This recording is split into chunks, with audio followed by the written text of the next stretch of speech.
All right, back on the downdraft table. I got super excited about starting to make some good progress on it, so I haven't filmed a lot, but all I really did was put bend up the back panel, mount that on, and finish up that side. Bent up the plates, the place to hold the filter, bent these tabs to hold the filter in place, even though the fan's gonna suck it in. If I can get it out, it's in there pretty tight.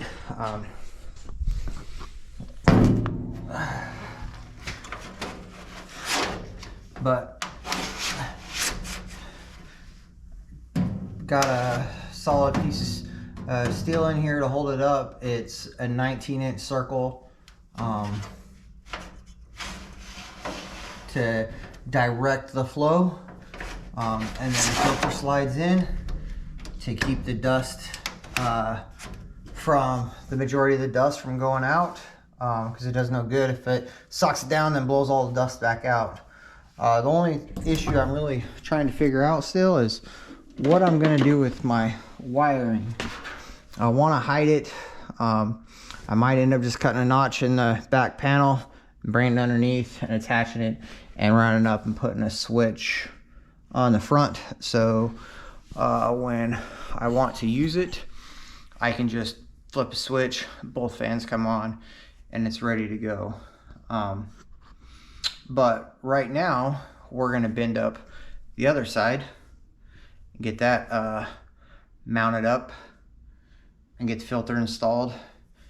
And then I got the back panel right there, already test fit it, it fits perfect. I have the top panels drawn up in SolidWorks, so all I need to do is put those into sheet cam and put them on the CNC, cut them out, dimple die them, and then those can go in.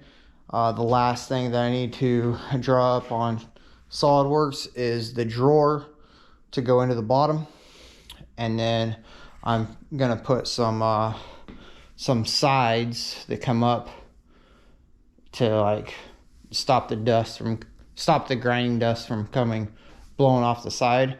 But those sides will be retractable. They'll be able to fold down in case I need to put a piece on here that's longer than 48 inches.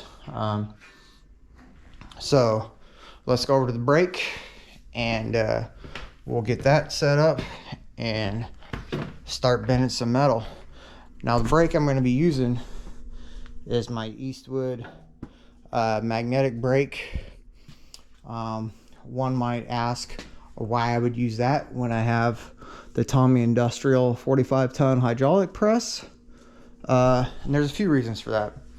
One, I haven't played around with 20 gauge on it yet to get all my bend diameters. Two, I need to use a finger brake, and removing those dies is more difficult than the electric brake. And three, that's only the tooling that I have can only go to 90 degrees, and I need to bend one of these flanges to 140. So that's the max that this electric brake can bend to. So that's what we're going to use. Now, this brake, this is the very first brake that I bought. It was recommended to me by Adam Dooling, a pretty good friend of mine, out of Michigan. You might have heard of him, Dooling Design. He has the Bailey, recommended I get this one. It was a little bit cheaper and came with more dies.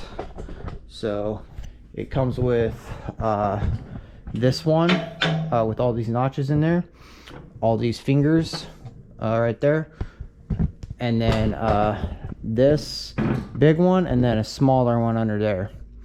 Now these, you can adjust these to where this thing lines directly up on your bend radius.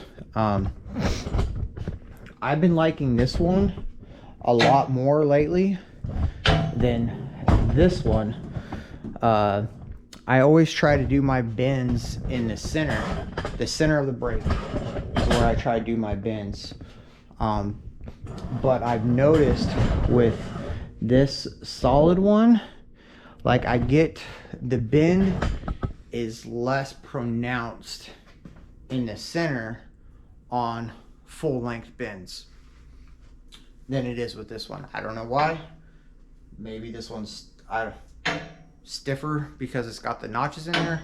I don't know, but this one seems to be doing a better job for me lately, so that's the one that I'm going to use right now.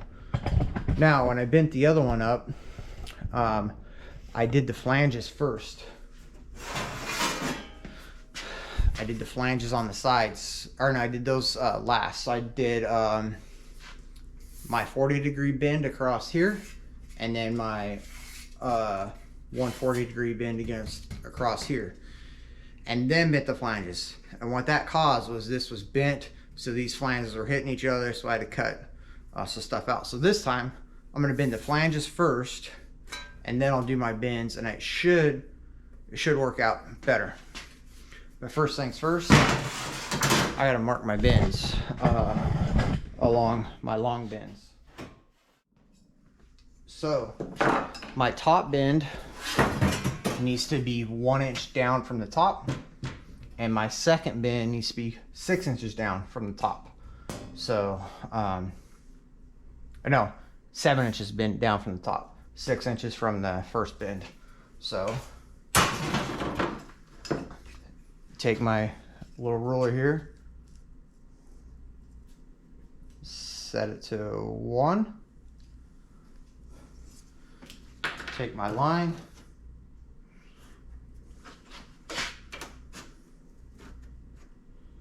line it up. There's my first mark, and then take this down to 7.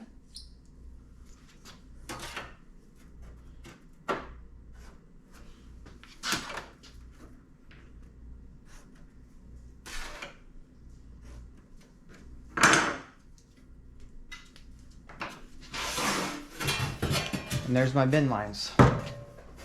1 inch down from the top, 7 inches down from the top, 6 inches apart.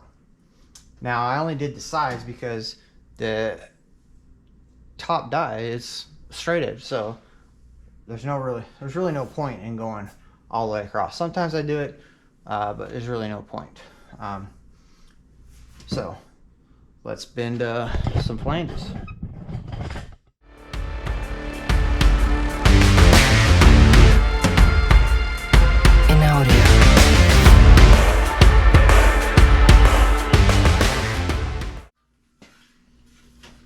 See, that brake does a pretty good job, and like I was just eyeballing it, so that's a little over 90, but for what I'm doing, that's pretty good because it'll enclose the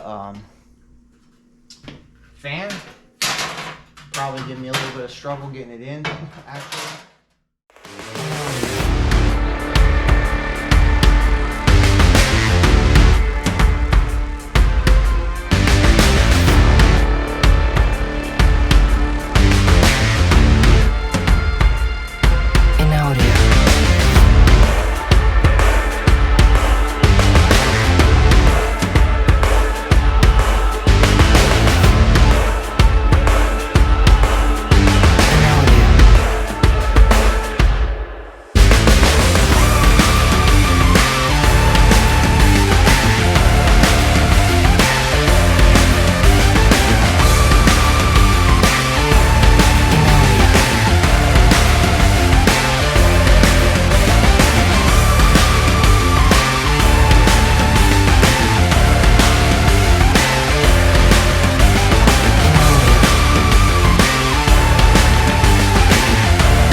see or not, but I have these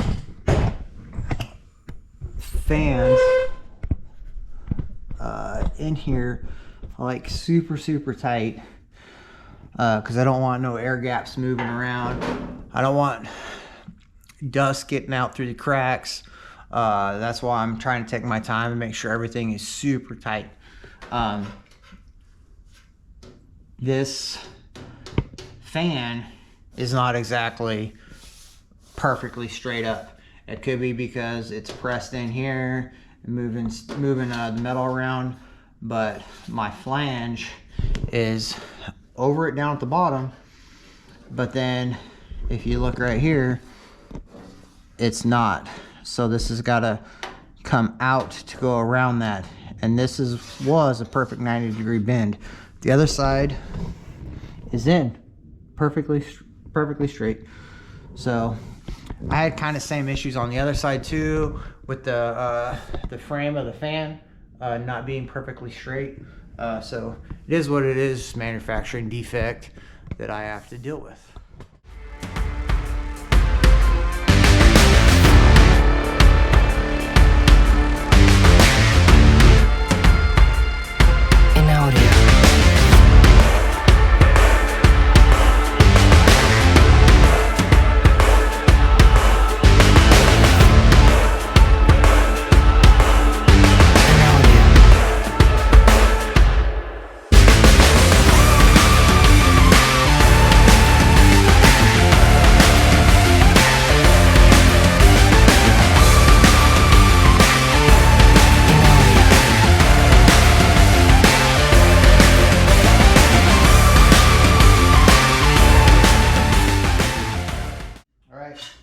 I got my pieces bent up.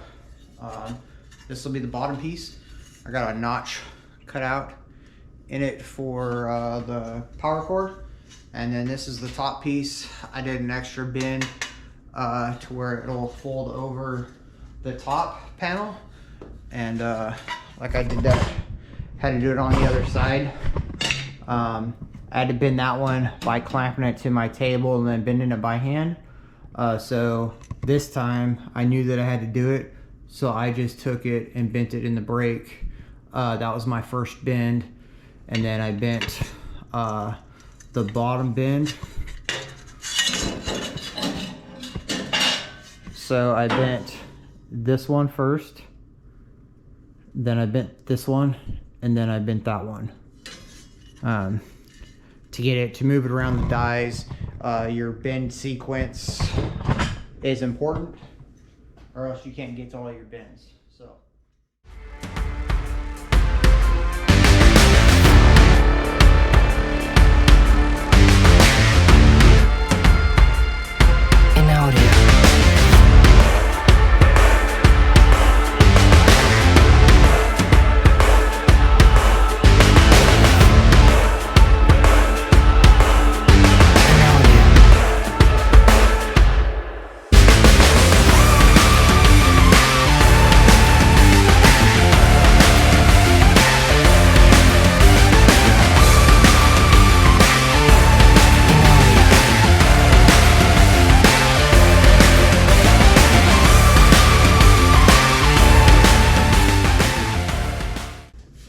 That was a little tight, as you've seen, pulling that filter out. So I'm gonna relieve some of that bend a little bit. I'm just gonna take it and just tap it along this edge and try and bring out that bend just a little bit.